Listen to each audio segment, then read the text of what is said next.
அனைவருக்கும் வணக்கம். இது உங்கள் சாது மீடியா. நான் உங்கள் சந்தோஷம். அண்ணா பாலியல் கழக விசாரணையில் பல திருப்பங்கள் வந்தாலும் எந்த திருப்பமும் நம்பிக்கை தர்ற மாதிரி இல்லை. ஹைகோர்ட்டு தாமாகவே முன்வந்து விசாரணை நடத்தி விசாரணை அதிகாரிகளாக 3 ஐபிஎஸ் பெண் அதிகாரிகளை நியமனம் பண்ணியிருக்காங்க. கவர்னரும்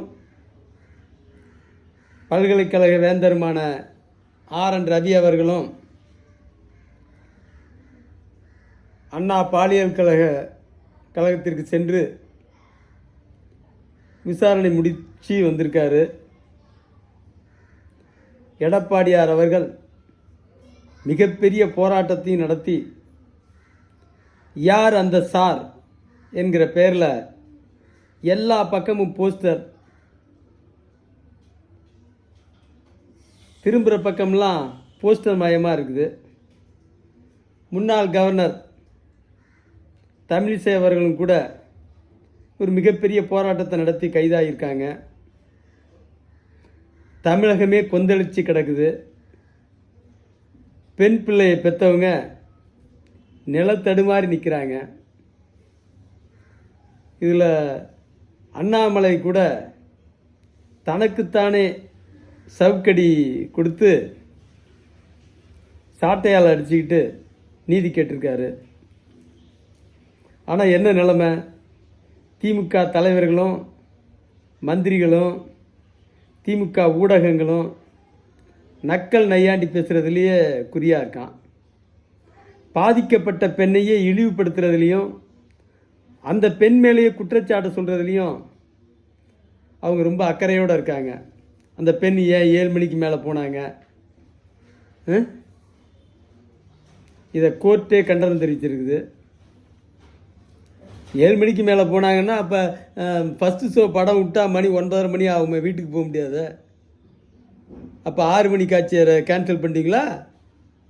2வது ஆட்டம் படத்தை விட்டு 12 மணிக்கு 1 மணிக்கு வீட்டுக்கு போனால் எத்தனை பேர் இதே மாதிரி ஆள் நின்னானா என்ன ஆகும்? சட்டம் ஒழுங்கு சீர்கெட்டு நிற்கிறத பற்றி கவலைப்படாமல், லஞ்ச ஊழலால் காவல்துறை நிலை கெட்டு நிற்கிறத பற்றி கவலைப்படாமல், அந்த இளம்பெண்ணை பற்றி விமர்சிக்கிறதுல குறியாக இருக்காங்க. அந்த இளம்பெண்ணை இந்த ராட்சசன் ஆடைகளை நீக்கி சொல்ல முடியாத அட்டூழியங்களை எல்லாம் செஞ்சதை நினச்சா நெஞ்சம் பதறுது. அந்த கொடியவன்ட்ட அந்த சிறுமி சிக்கி சின்னாபின்னமாகி அந்த இரவில் எந்த மனநிலையில் நின்றுருப்பாங்கன்னு நினச்சா ஐயகோ. கலைஞர் இல்லை இந்த நேரத்தில். இந்த கொடூரங்களை எல்லாம் உடனடியாக நடவடிக்கை எடுக்க. வெறும் ஞானசேகரனா திமுககாரன் இவ்வளோ பெரிய முயற்சி எடுத்துருக்க மாட்டான். அவனை பாதுகாக்க முயற்சிக்க மாட்டான். பின்னாடி ஏதோ ஒரு பெரிய தலை இருக்கான். அது யாருன்னு தெரில. காம கொடூரன் ஞானசேகரனோட நேரடி தொடர்பில் அமைச்சர் இருந்திருக்காரு. இது வெளிப்படையாக தெரியுது. அவன் வீட்டுக்கு அமைச்சரும் துணை மேயரும் போய் பிரியாணி சாப்பிட்டுட்டு வந்த நிகழ்வுலாம் நடந்திருக்குது. நாள் ஞானசேகரனை விசாரணைக்கு அழைச்சிட்டு போயிருக்காங்க. அழைச்சிட்டு போயிட்டு ஏதோ ஃபோன் வந்திருக்குது. உடனே விட்டுட்டாங்க, போ வீட்டுக்கு போன்ட்டு. ஏன்? யார் அப்படி பேசுனது? காவல்துறைக்கு வீட்டுக்கு அனுப்ப சொல்லி அமைச்சர் பேசினாரா? இல்லை துணை மேயர் பேசினாரா? இல்லை தன்னோட ஃபோட்டோ எடுத்துக்கிட்ட துணை முதலமைச்சர் பேசினாரா? யார் பேசினது? இந்த லட்சணத்தில் இந்த விசாரணையை தமிழ்நாடு போலீஸு எந்த அளவுக்கு விசாரிக்க முடியும்? அந்த கொடூரம் நடந்த இடத்துல நின்ன BMW காரில் 3 விஐபி இருந்திருக்கான், 3 பேர் இருந்திருக்கான். அது யாருன்னு கண்டுபிடிக்கிற திராணி இல்லை. அந்த சாருன்னு பேசியிருக்கான். அந்த சாருக்கு ஒத்துழைப்பு கொடுக்கணுன்ட்டு. யார் அந்த சாரு?